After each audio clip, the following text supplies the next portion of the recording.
Hello my dear students, good morning all of you. नमस्ते बेटियों। हमेशा खुश रहिए, मुस्कुराते रहिए, खूब पढ़िए लिखिए और तरक्की कीजिए और अपने माँ बाप का, अपने इस यूनिवर्सिटी का, देश का नाम रोशन कीजिए। Myself JBN Pushpendra Bhardwaj, assistant professor, department of education, Jyoti Vidyapeeth, women's university, Jaipur.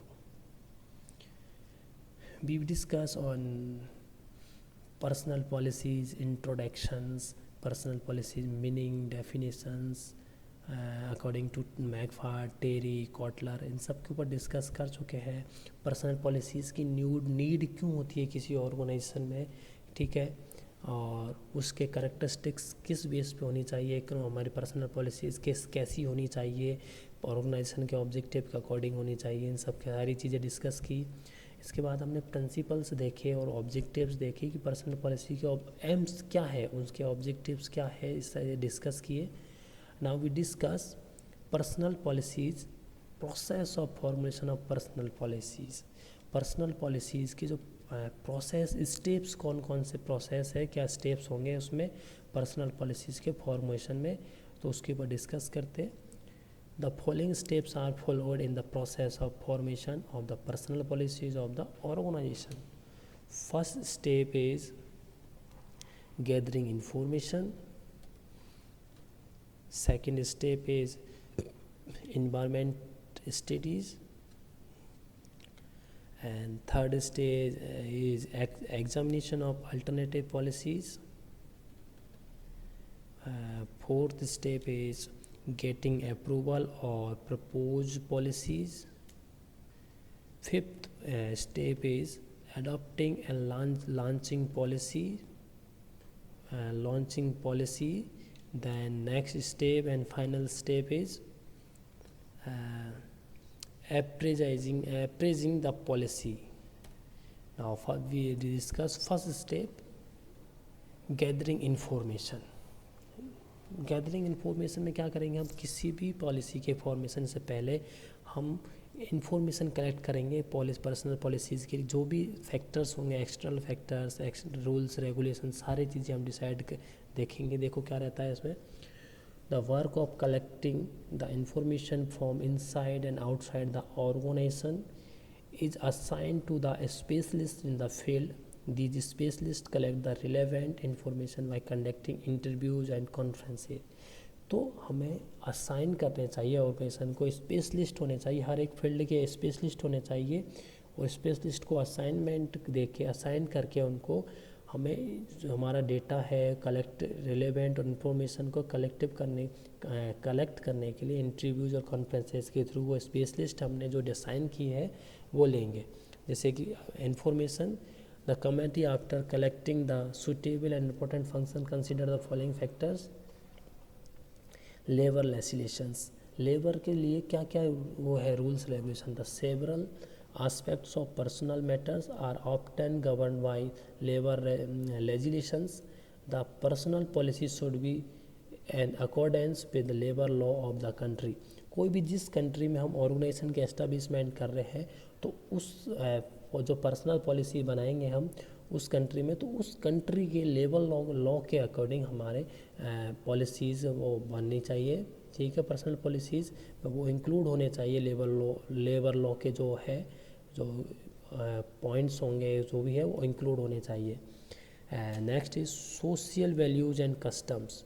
हर एक कंट्री के हर एक उसके सोशल वैल्यूज़ अलग अलग होती है, तो personal policies should be take into account the accepted coded of the behaviour of the community के बिहेवियर के बेस पर अपनी पॉलिसीज़ का भी वो फॉर्मेशन करना चाहिए। Next is employees aspirations. The personal policy reflect the intention of the personal management of the company. These intentions should aim at the satisfaction of the needs and aspiration of employees in the organization. Employee के aspirations के according भी हमारी personal policy reflect होनी चाहिए। Personal policy employ के aspirations कि हम employ के लिए ये करेंगे, ये सारी चीज़ें हम उसके अकॉर्डिंग हमें काम करना चाहिए,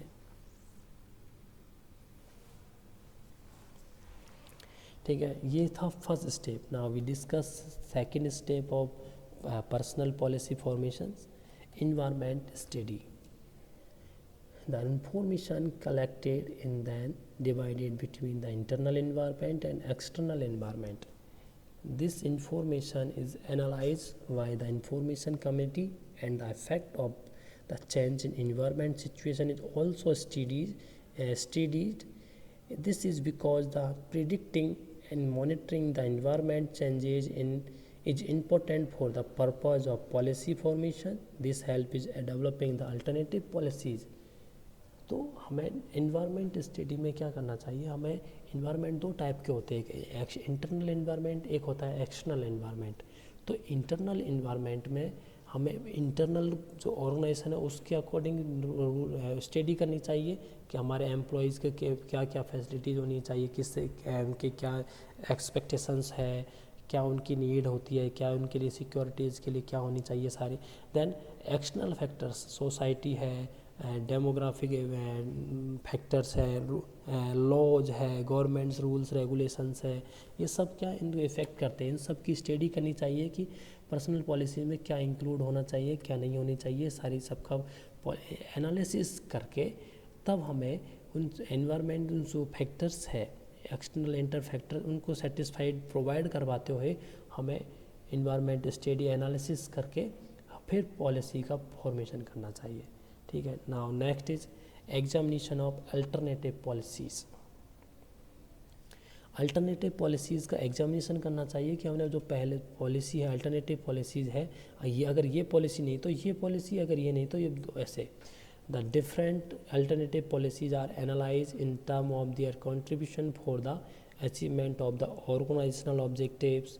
The final choice of policy is made with the active participation of those who use and align with the result it gives. If the groups of employees not convinced, the management should examine their view in details.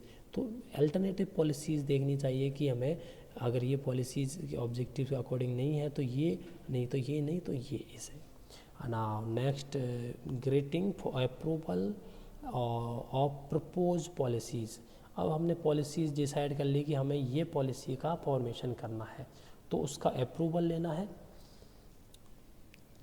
Policy formulation committee shall report to the chief executive its considered opinion integrating the members' judgment and findings. The personal manager plays a key role as he is the principal spokesman of the committee. He makes the presentation of the report so that top executive can accept the proposed policy. तो जो committee बनाई है उसका जो manager है, personal manager, वो की role निभाएगा. उसको वो कमेटी ने जो उसको पॉलिसी दी है बना के, रूल्स रेगुलेशन की स्टडी करके, इन सब का एक्सटर्नल एनवायरनमेंट, इंटरनल एनवायरनमेंट, इन सब के थ्रू डेटा का कलेक्शन करके जो पॉलिसी बनाई है उसकी वो प्रेजेंटेशन बनाएगा. फिर जो टॉप एग्जीक्यूटिव होंगे जैसे कि MD, CEO, इन सब के द्वारा उस पॉलिसी को प्रपोज किया जाएगा, अप्रूवल लिया जाएगा. ठीक है. वहाँ से अप्रूवल मिलने के बाद हम क्या करेंगे, अडॉप्टिंग एंड लॉन्चिंग पॉलिसीज. ठीक है, पॉलिसी को लॉन्च करेंगे आप. द अथॉरिटी टू एक्सेप्ट और reject the policy totally depends upon the top management. तो टॉप मैनेजमेंट के ऊपर डिपेंड करता है, उसको एक्सेप्ट भी कर सकता है, नहीं ऐसा नहीं होना चाहिए, ऐसा होना चाहिए, इसमें ये चेंज करो, ये चेंज करो, नहीं ये बहुत अच्छी है, ये पॉलिसी बहुत अच्छी है, हमारे ऑब्जेक्टिव्स को और हमारे ऑर्गेनाइजेशन के लिए बहुत अच्छी होंगी. इस तरीके से होगा मीटिंग में. The top management alone can decide whether the policy represents the organizational objectives or not. कि ऑर्गेनाइजेशन के ऑब्जेक्टिव को पॉलिसी रिप्रेजेंट कर रही है कि नहीं कर रही है, सब डिसाइड कौन करेगा, टॉप मैनेजमेंट करेगा. The policy and when accepted and communicated to all the concern people in the organisation, the communication of policy is very important for the effective implementations of the policy. तो हम जब policy की जो launch होने की आएगी उसको adapt की जाएगी, उसके बाद हम ऑर्गेनाइजेशन में उसको क्या कम्युनिकेट करेंगे. तो उस कम्युनिकेट करने के बाद जो ऑर्गेनाइजेशन के जो जितने भी वर्कर्स होंगे और एम्प्लॉयज़ होंगे वो आपस में क्या उस डिस्कस करेंगे उस चीज़ के ऊपर कि ये पॉलिसीज़ हमारे ऑर्गेनाइजेशन के जो ऑब्जेक्टिव्स हैं उनका रिप्रेजेंटेशंस कर रही है कि नहीं कर रही है, तो हम एडॉप्ट करके ऑर्गेनाइजेशन में इस तरीके लॉन्च करेंगे पॉलिसीज़ का। Next step is appraising the policies. The representatives of management who are guided by organizations policies and other employees affected by a given policy decision and can develop the experience needed to appraise its appropriateness and usefulness. The effectiveness of policy is then analyzed to make the necessary change if required. तो appraisals होगा policy का, उसकी policy का अपन evaluation करेंगे, representation देखेंगे कि क्या organisation के ऑब्जेक्टिव के अकॉर्डिंग फुलफिलमेंट हो रहे हैं कि नहीं हो रहे। अगर हमें ऐसे ज़रूरत है कि इसमें चेंजेस करते हैं तो हम चेंजेस करेंगे, अगर हमें ऐसा लगता है कि ये सही है तो उसे कंटिन्यू रखेंगे, फ्लेक्सिबिलिटी बनाए रखेंगे, इन फ्यूचर जब ज़रूरत होगी तो उसमें चेंज कर देंगे।